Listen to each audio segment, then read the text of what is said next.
Dimanche tout le monde. Alors ce matin, je vais apporter un message vraiment léger. Et on a eu beaucoup de confirmations. J'ai eu beaucoup de confirmations durant la semaine à propos de ce message-là. Mercredi, on a vraiment prié autour de mon message. Moi, j'ai reçu le message au début de la semaine.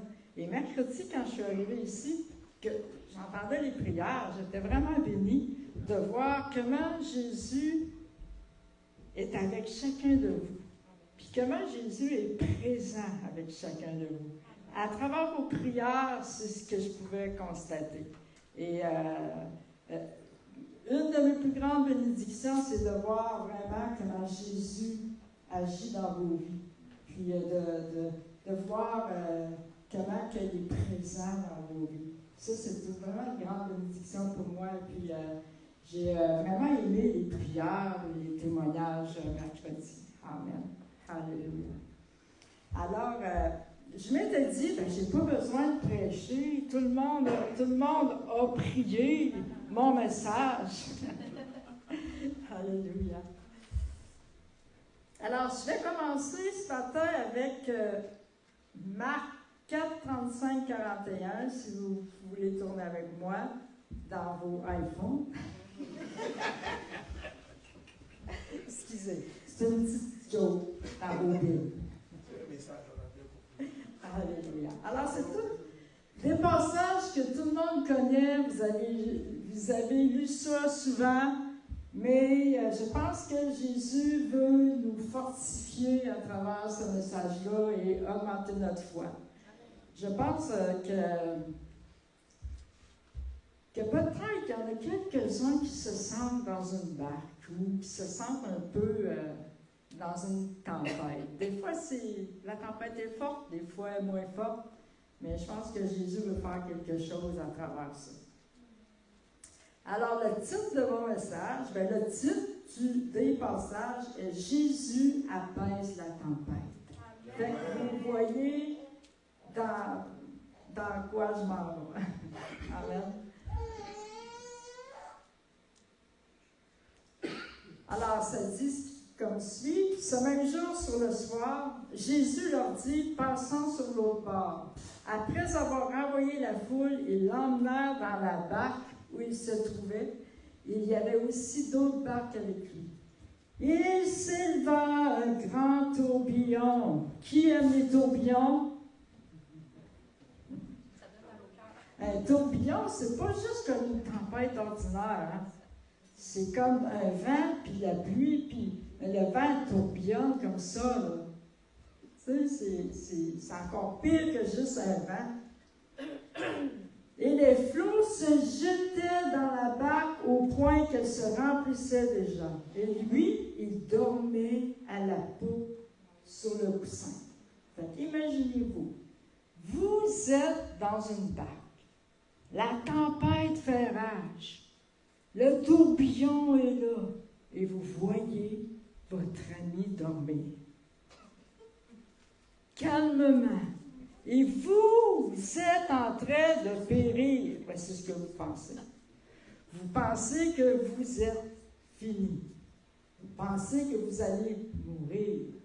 Et c'est ce que les disciples vivaient à cet instant-là. En vrai, dans la réalité, c'est impossible qu'ils s'en sortent. Donc, eux, ils pensaient qu'ils étaient pour mourir, que c'était la fin. Et ils étaient choqués de voir Jésus dormir. Me croyez-vous? Ils étaient choqués de voir Jésus dormir, parce qu'ils ne le reconnaissaient pas encore comme il était.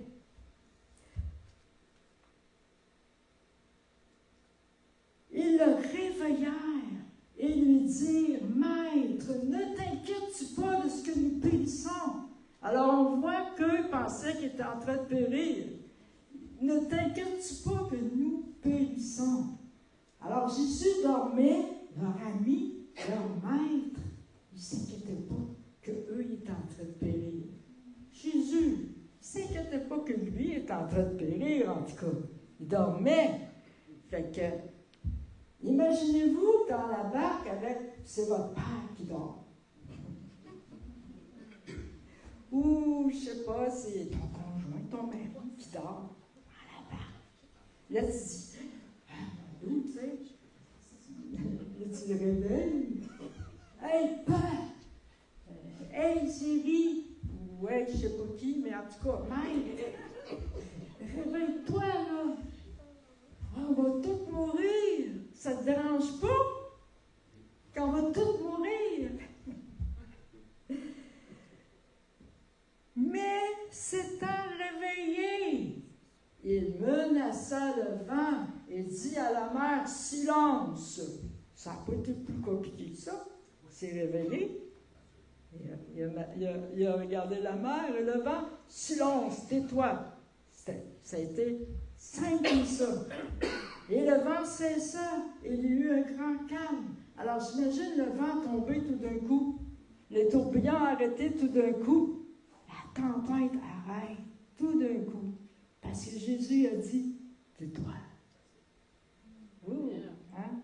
Quand Jésus arrive dans un endroit, ou quand Jésus est dans un endroit, il a l'autorité, il ne fait que dire, tais-toi, du calme. Durant que nous, on rame, on rame, on rame, on rame, lui il se lève et dit, tais-toi. Wouh! Alléluia! Et on a cette autorité-là, l'autorité de Jésus. Alléluia! Ah! Il y a eu un grand calme. Jésus porte le calme.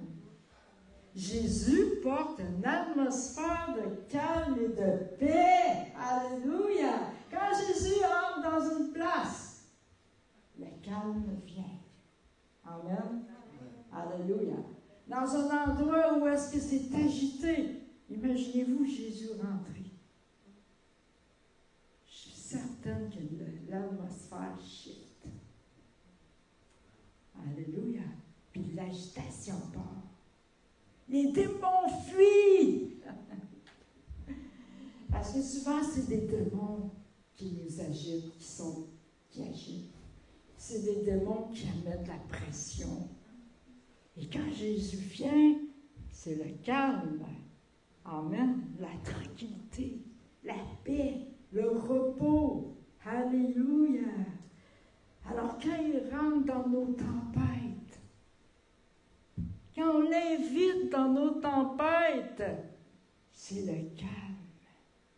Quand il entre dans nos situations. Alléluia. Il leur dit, pourquoi avez-vous si peur? Est-ce qu'il leur fait reproche, vous pensez? En disant ça, pourquoi avez-vous si peur? Comment n'avez-vous point de foi? Ils furent saisis d'une grande frayeur, et ils se dirent les uns aux autres, quel est donc celui-ci à qui obéissent même le vent et la mer? Jésus était calme et dormait malgré la tempête. Il restait dans le repos. Mais les disciples vivaient une détresse à ce moment-là. Ils avaient peur. Alors, je me mets à leur place. Si on se met à leur place,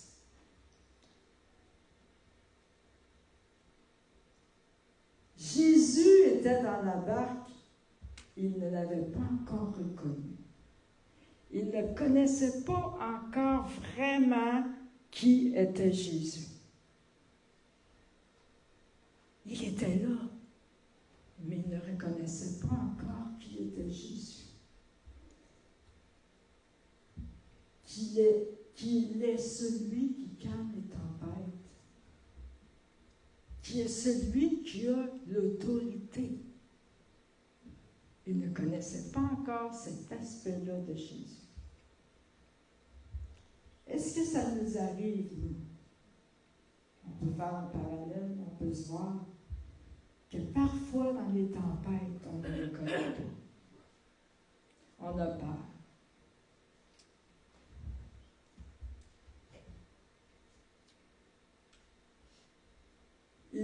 voyait pas, même s'il était là. Parce qu'il était aveuglé par la tempête. Il était submergé par les vagues et les tourbillons et il ne voyait pas Jésus. Il était là, mais c'est comme s'il ne le voyait pas. Il ne reconnaissait pas qui il était parce qu'il n'avait pas encore expérimenté Jésus et son autorité. Ils étaient en apprentissage. Ils étaient des disciples et ils étaient en apprentissage. Ils étaient en croissance. Et lorsque Jésus leur dit « Pourquoi avez-vous peur? » Ce n'est pas un reproche. Il veut leur enseigner. Pourquoi vous manquez de foi? Vous ne faites pas confiance. Il voulait enseigner aux disciples. C'était un apprentissage, une croissance. C'est des enseignements. Jésus nous enseigne à travers nos situations. Amen. Jésus bâtit leur foi à travers cette situation. Et il bâtit la nôtre aussi dans nos situations. Amen. Il leur dit, pourquoi avez-vous peur? C'est comme s'il leur aurait dit, vous n'avez pas confiance. C'est des questions pour faire réfléchir et pour apprendre. Il leur enseigne à avoir confiance en lui et à avoir la foi dans les situations difficiles, dans les moments de détresse et aussi à dépendre de lui. Il veut qu'on dépende de lui dans nos situations. Il veut nous apprendre à dépendre de lui. Et c'est ce qu'il fait avec nous aussi. Il se révèle à eux dans leur détresse. Il veut se révéler aussi dans les nôtres, dans nos détresses, dans nos situations. Et ce n'est pas nécessairement à travers des drames qu'il veut se révéler, mais aussi c'est dans le quotidien. À tous les jours, il veut se révéler à nous. Il veut une intimité avec nous. Parce que des fois, on peut penser, on dirait qu'il faut vivre un drame pour que j'expérimente, mais c'est pas juste dans les drames, c'est pas juste dans les situations difficiles. Il veut se révéler avec nous dans le quotidien. Il veut marcher avec nous. Il veut se révéler à nous dans le quotidien. Il veut une relation intime avec nous. Mais c'est vrai que dans les situations, lorsque Jésus se révèle dans les situations difficiles, on apprend à connaître Jésus avec plus de profondeur. On vit une intimité plus profonde encore, parce qu'on le connaît dans des aspects qu'on ne connaissait pas avant. Donc, les difficultés, les situations difficiles n'arrivent pas pour rien. Il y a un but avec Jésus. La parole de Dieu, elle dit que tout concourt au bien pour ceux qui aiment Dieu. Alors, il y a un but. Et si c'est l'ennemi qui vient contre nous, il va faire tourner ça pour sa gloire. Il va faire tourner ça, même le mal, pour notre bien. Amen. Parce que Jésus, il est avec nous. Il n'est pas contre nous. Il est avec nous. Il marche avec nous. Alléluia. Il nous protège, il nous enseigne. Et il veut augmenter notre foi en lui, notre confiance en lui, notre relation avec lui, qu'elle devienne encore plus profonde. Amen. Et s'il ne se passera jamais rien, il y a des choses que je sais que jamais on ne connaîtrait, des qualificatifs puis des aspects de Jésus qu'on ne connaîtrait pas. Moi, je sais qu'il y a des choses que j'ai vécues, des épreuves, des difficultés qui m'ont amené une plus grande profondeur dans l'intimité, qui m'ont appris à le connaître encore plus, à connaître sa grandeur, à connaître encore plus son amour, à connaître encore plus sa puissance, son autorité, à connaître encore plus comment il est bon, comment il est fidèle. Quand on regarde dans le passé, on pense face à des situations qu'on a vécues, on peut voir sa fidélité. Amen. On peut voir comment il était bon. Et ça, c'est une espérance pour nous, pour demain, pour aujourd'hui et pour demain. Amen. Et ça nous forme aussi, nous. Ça forme notre caractère, ça forme notre foi grandit. Alléluia, Jésus. Et il veut, lorsqu'il se révèle dans des situations difficiles, nous, on va avoir une plus grande confiance en lui après. Alléluia, parce qu'on va le voir agir. Donc, ça développe une confiance en lui qui est plus profonde et plus sûre, plus certaine. Amen. Même lorsque nous nous sentons perdus, qu'on ne voit plus rien, ça nous arrive, on ne voit plus rien, puis on se sent perdu. Ou qu'on ne sait plus quoi faire. Ça arrive dans des situations, on ne sait pas quoi faire. Humainement parlant, on ne sait pas quoi faire. On peut avoir confiance que Jésus est là.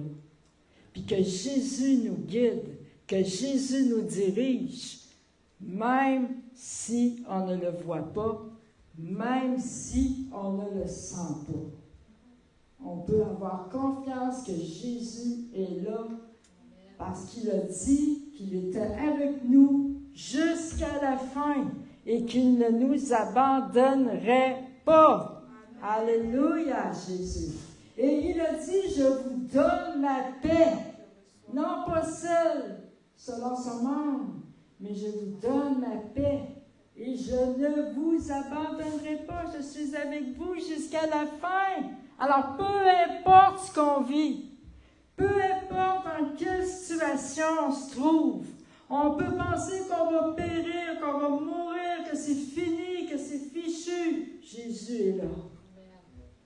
Amen. Il a le contrôle. Et on peut avoir l'assurance qu'il est là. Alléluia. Jésus. Jésus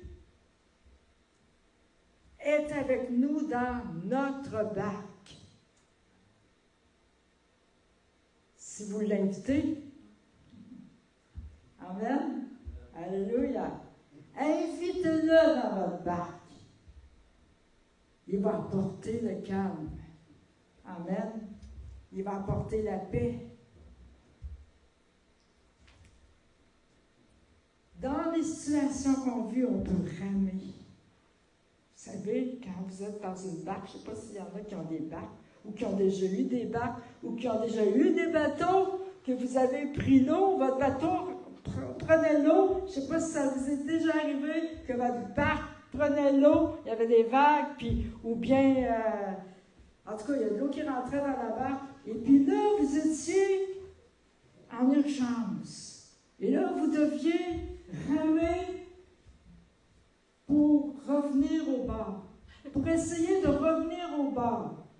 Et puis là, l'eau, le bateau, la barque se remplit, et tout d'un coup, il commence à avoir des vagues en plus. Oh non! Il a faut que tu rames. Tu rames, tu rames, tu rames, tu rames. C'est ardu. Hein? L'avez-vous déjà vécu? Moi, je l'ai déjà vécu. Je m'en souviens très bien. On a déjà raconté l'histoire d'ailleurs ici, parce qu'on a déjà eu un bateau, et on a pris plusieurs fois, je ne dirais pas qu'on a pris l'eau, oui, on a pris l'eau avec le bateau, mais on a presque pris l'eau dans le bateau. Et puis là, on se dépêchait à ramer pour arriver sur le bord. Laissez-moi vous dire qu'à un moment donné, là, on est obligé d'arrêter de ramer parce qu'on n'était plus capable. Puis aussi, j'ai déjà raconté l'histoire de la grande vague mystérieuse qui a submergé notre bateau. Il y en a beaucoup qui la connaissent, hein? On peut la raconter pas trop longtemps pour ceux qui ne la connaissent pas. Ah, ben oui, on a déjà eu un bateau. On a déjà pris des vagues aussi. Comme tous ceux qui ont déjà eu une barque ou un bateau, ça vous est sûrement déjà arrivé. Amen. Alors, il faisait beau soleil, et puis on a dit, on va aller faire du bateau. Promenade. Et puis, on était dans une marina qui appartenait à des amis.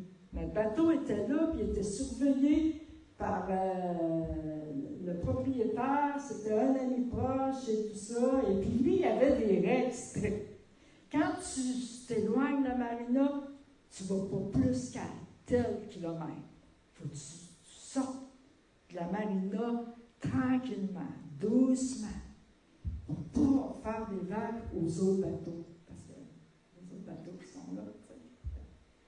On sortait tranquillement, nous, on respectait les règles. Tout d'un coup, on n'a même pas, je me demande, je ne sais même pas si on l'a vu venir. Tout d'un coup, il y a quelqu'un qui arrive avec un sidou, ou je ne me souviens pas juste si c'est un sidou ou quelque chose. Puis, il arrive pas loin de nous autres, il break, il se met sur le côté, puis il break. Il y a une grosse vague j'exagère pas, là, Gabriel, tu étais là, hein? Il y a une grosse vague qui a embarqué sur le bateau comme ça, et puis on se demandait qu'est-ce qui se passait là. Coulon, le tsunami est arrivé. Tout d'un coup, c'est soudain le tsunami. C'est comment qu'on appelle ça, je le prononce si bien. Le tsunami ou les tsunamis? C'est pas un tsunami, en tout cas. C'est pas un tsunami. Ce fois-là, c'était pas un tsunami. Fait que là, tout d'un coup, on ne voyait plus rien. Mais moi, j'ai perdu mon chapeau, on a perdu nos lunettes, dispendieuses en plus. Bon, écoute, t'as tout perdu. On a tout perdu dans le bateau, là. Et puis, après la vague, tout d'un coup, c'est devenu tranquille. On la regarde un peu plus loin, qu'est-ce qui s'était passé là? On voit le propriétaire avec son sidou.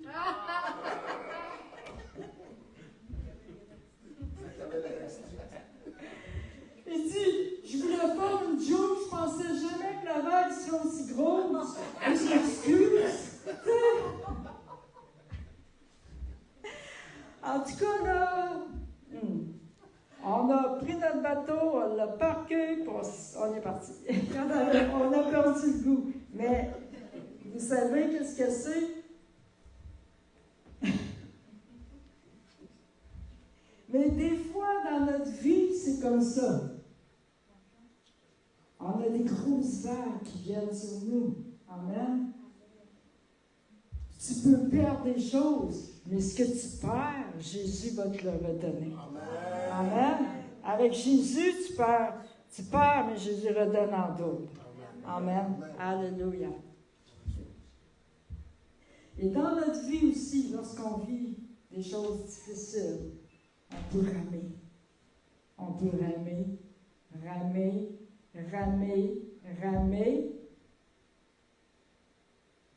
avec nos propres efforts. Tu rames. Tu avances un petit peu. Oups, la vague te recule. Tu rames encore. Tu avances un petit peu. Oups, la vague elle te recule encore. Des fois un petit peu plus loin. Là, toi, tu rames encore. Et là, tu peux t'enfoncer un peu plus. Parce que là, tu es sur tes forces. Puis à un moment donné, tes forces s'épuisent. À un moment donné, tu n'en as plus de force. Mais qu'est-ce qui te reste à faire? Te tourner vers Jésus, puis lâcher les rames, lâcher les efforts humains. Amen. Te tourner vers Jésus. Puis là, qu'est-ce qui arrive quand tu te tournes vers Jésus? Tout d'un coup, la paix vient. Puis là, tu lâches tes rênes. Puis là, tu t'abandonnes. Tous tes problèmes semblent diminuer tout d'un coup. La situation a diminué, là. Parce que que là, tu vois Jésus, tu ne vois plus tes problèmes, tu ne vois plus la situation. Et ta perspective change. Tu ne verras plus la situation de la même manière. Tu vas aller voir avec les yeux de Jésus. Et là, tu peux te poser cette question. Jésus, qu'est-ce que tu fais dans cette situation? Qu'est-ce que tu fais dans ma vie? Quand la paix est revenue, tu peux demander à Jésus, qu'est-ce que tu fais dans cette situation? Qu'est-ce que tu fais dans ma vie? Ou qu'est-ce que tu es en train de faire ou qu'est-ce que tu vas faire? Et puis là, tu peux te laisser enseigner. Et là, tu deviens réceptif à ce qu'il veut t'enseigner à travers. Puis là, tu t'aperçois que, oh, tu grandis. Ta foi est fortifiée. Ta confiance a grandi aussi. Puis que là, tu as passé au travers. Pourtant, la situation peut avoir resté. Mais tu t'aperçois que tu n'as pas passé au travers de la même manière parce que tu as regardé à Jésus. Tu as levé tes yeux, tu as regardé à Jésus. Et la prochaine situation, quand elle va arriver, tu vas peut-être la vivre d'une autre manière parce que tu as eu l'expérience avant que maintenant tu connais Jésus. Amen. Tu connais Jésus.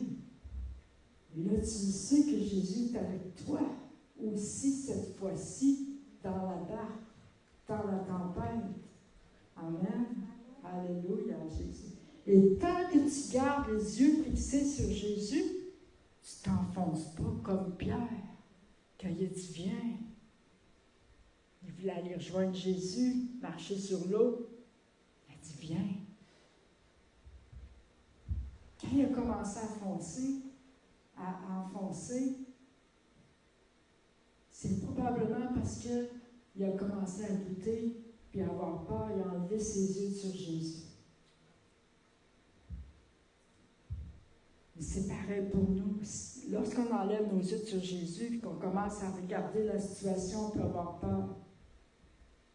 On peut, ou face à l'inconnu. Vous vivez quelque chose qui est inconnu pour vous. Je pense à ceux qui déménagent de leur pays. Ceux qui partent d'Afrique ou qui partent du Chili ou qui partent d'autres places et vous arrivez ici au Canada. Ou vice-versa, si moi je suis canadienne et je m'en vais en Afrique, oh mon doux, je vais peut-être avoir un choc de chaleur, premièrement. Mon premier choc, c'est la chaleur. Quoique moi, j'aime la chaleur. Mais sûrement que mon premier choc, ce serait la chaleur. Et de voir aussi combien c'est différent. La culture, la nourriture, tout. Combien ça fonctionne. Le système et comment ça fonctionne. Et tout ça. Alors, je me dis, le challenge que ceux qui viennent au Canada ont, c'est l'inconnu. Alors, ça peut comme créer de l'insécurité, ou bon, au début surtout, tu peux vivre de l'insécurité, j'imagine, tu peux vivre un choc, j'imagine. Peut-être pas un choc, mais comment dire, là, Guy, là, comment tu dirais ça, là? Quand tu es arrivé là, au Canada, c'est quoi tu as vécu? Ben, moi, j'étais bien dans ma peau. C'est seulement, ils s'en ont rien fait, en fait. Amen! Tu vois de l'âge. C'était normal. Le froid m'a secoué à la rue, quand je suis descendue. Mon Dieu, il fait froid. Moi, je l'ai entendu dire, je ne sais pas comment je vais faire pour passer l'hiver ici. Je vais devenir une glace. J'en ai entendu dire ça. Je vais devenir une glace, ça se peut pas, ça se peut pas, tu sais. Non. Donc, qu'est-ce que ça vous a fait d'arriver ici au Canada en premier? Choc culturel. Pardon? Choc culturel. Le choc culturel? OK. C'est de l'inconnu, hein? Tu arrives dans un monde inconnu. Et puis, y a-t-il quelqu'un d'autre qui voudrait dire quelque chose? Oui? Joseph, vous vous rappelez-vous de Joseph? Oui. Quand il est arrivé de l'Afrique, il était encore dans la guerre mondiale, il n'y a pas de partout, c'était en pleine mer. Je le comprends, parce que c'est bien mieux débarquer dans du sable. Moi, ce que j'aime, c'est le beau sable blanc. Mais, il y a le froid, oui. Ouais, le froid. Je me souviens, il y en a qui me disaient comme commentaire, et si les personnes, les femmes, et tout ça, on dirait qu'ils n'ont pas l'air vieilles à 60 ans ou à un certain âge. Et je leur ai dit, mais c'est parce qu'ici, en hiver, tu es dans un congélateur. Donc, tu es préservé plus longtemps. On est bien conservé. Le froid conserve. C'est une bonne manière de voir. Si vous gelez cet hiver, dites-vous que c'est la conservation. Et vous allez rester jeune longtemps. Et d'autres types de challenges en changeant de pays. Les amis, la famille, tout ça, c'est vraiment de l'inconnu. Amen. Alléluia. Jésus.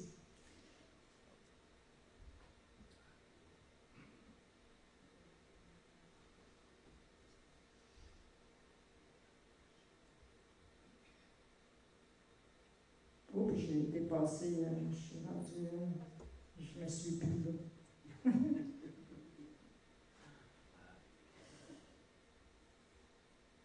OK, psaume 123, 1.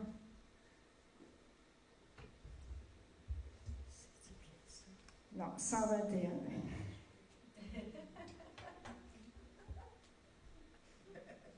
C'est-tu un signe de vieillesse, Marie? Je lève les yeux vers les montagnes, d'où me viendra le secours? Mon secours vient de l'Éternel qui a fait les cieux et la terre. Amen. Alléluia. Alléluia.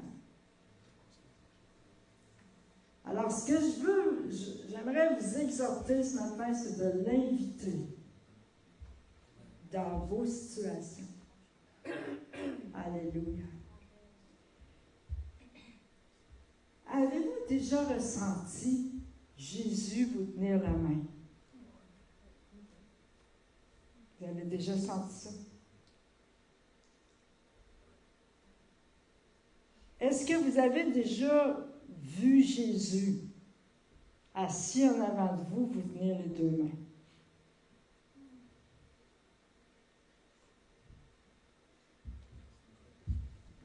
Dans votre lieu secret, quand vous prenez du temps avec lui, il est là. Puis il vous tient les mains. Même si on ne le voit pas, il nous tient les mains. Amen. Parce que souvent, on peut se sentir seul dans nos épreuves. Puis Jésus, il aime nous montrer qu'il est là. Dernièrement, je prenais, moi je dis toujours, j'étais dans mon lieu secret. Quand je vais prier, mais en fin de compte, il est toujours avec moi. Il me tient toujours la main, il est toujours. Mais cette fois-ci, c'est pas que je ne l'avais jamais vu, je l'ai vu souvent me tenir la main, je l'ai vu souvent venir avec moi, mais à cet instant-là, dans ce temps-là précis, j'ai eu comme une vision. Et puis, moi, j'étais assis, puis lui, il était assis comme en avant de moi. Il n'y avait pas de chaise en avant de moi, mais il était assis quand même. Et il me tenait les deux mains. Et puis, ça me touchait tellement de vivre cette intimité-là à ce moment-là, puis cette proximité-là avec Jésus, d'être aussi proche et aussi qu'est-ce qui dégageait, puis qu'est-ce qui descendait sur moi, les pensées que j'avais, et puis qu'est-ce que ça m'amenait à vivre. C'est comme s'il m'aurait dit, vous savez, quand vous avez perdu votre mari ou votre conjoint, vous êtes habitué de vivre avec quelqu'un et vous partagez vos fardeaux à deux. Votre mari est là pour partager vos fardeaux. Vous pouvez lui parler, lui conter ce que vous vivez. Mais quand il est plus là, tu n'as plus la personne, tu n'as plus personne à qui compter, partager tes fardeaux, lui raconter tes affaires. Et Jésus, à cet instant-là, il est devenu comme, à cet instant-là, mon ami, mon époux, mon confident. Il se présentait à moi comme ça, mon époux, mon ami, mon confident, mon compagnon. Parce que votre conjoint, votre mari, votre femme, c'est votre compagne, c'est votre compagnon. Il se présente à moi comme mon compagnon. C'est comme s'il m'aurait dit, je suis ton compagnon de vie. Je suis ton ami. Je suis ton époux. Jésus peut combler tous ces manques-là dans nos vies. Et puis, c'est certain qu'on n'a pas besoin de perdre un conjoint pour vivre ça, mais Jésus, dans ces moments-là, il se révèle selon nos besoins. Et puis, à ce moment-là, il se révélait comme ça. J'étais tellement touchée, j'étais figée là. Dans cet instant-là, j'étais figée là. Et puis, je sais qu'il y en a qui vivent de la solitude. On peut vivre quand tu es seul pour vivre, tu passes à travers des épreuves, ça peut être difficile. Tu peux te sentir seul dans ton épreuve, dans ta situation. Et puis, ou bien que vous êtes venu au Canada et puis votre famille est là-bas et vous attendez qu'ils reviennent et vous vous retrouvez tout d'un coup seul, sans votre famille, sans vos racines, ou peu importe. Et Jésus veut se présenter de cette manière-là. Il veut se présenter comme étant votre ami, votre compagnon, votre support, votre conjoint en attendant, si l'autre n'est pas là encore. Il veut vraiment vous accompagner puis vous entourer d'une présence particulière selon ce que vous vivez, selon votre besoin. Je ne sais pas pourquoi que ce matin, je pense beaucoup à ceux qui viennent au Canada. Je pense beaucoup à eux ce matin. Le Seigneur me met vraiment à cœur ça. Le challenge que ces gens-là ont. Et puis, on entend toutes sortes de critiques par rapport à ça. Et bon, l'immigration, tu sais. Mais le Seigneur me donne un fardeau ce matin. Vous met vraiment à cœur. Je vous ai vraiment à cœur le challenge que vous pouvez vivre. Et puis, la solitude aussi. Même si des fois, on a notre conjoint avec nous, nos enfants avec nous, on peut vivre la solitude, l'éloignement. On peut vivre ça aussi. Alors, je vais vraiment prier et vous dire que Jésus veut vous entourer de sa présence d'une manière spéciale. Puis, il veut vraiment vous combler d'une manière particulière, puis vous donner la force de passer au travers de ça.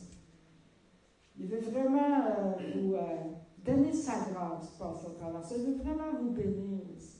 Il veut vraiment ouvrir les portes pour vous.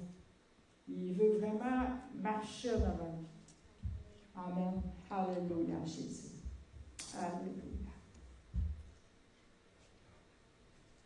Isaïe 41:10 dit, « Ne crains rien, car je suis avec toi. Ne promène pas des regards inquiets, car je suis ton Dieu.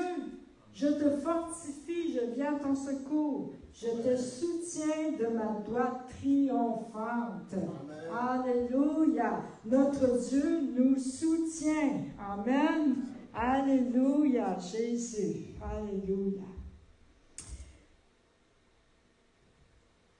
Donc, je prie ce matin, avant qu'on prenne la Sainte Seine, parce qu'on va prendre la Sainte Seine après, je prie que Dieu ouvre nos yeux ce matin, afin de voir dans le quotidien aussi, afin qu'on voit Jésus, qui ouvre nos yeux spirituels afin qu'on voit Jésus, dans toutes les petites choses de la vie. Il est là aussi, dans les détails de nos vies. Jésus est là. Amen. Amen. Alors, je prie vraiment qu'il ouvre nos yeux, les yeux de notre cœur ce matin. Et que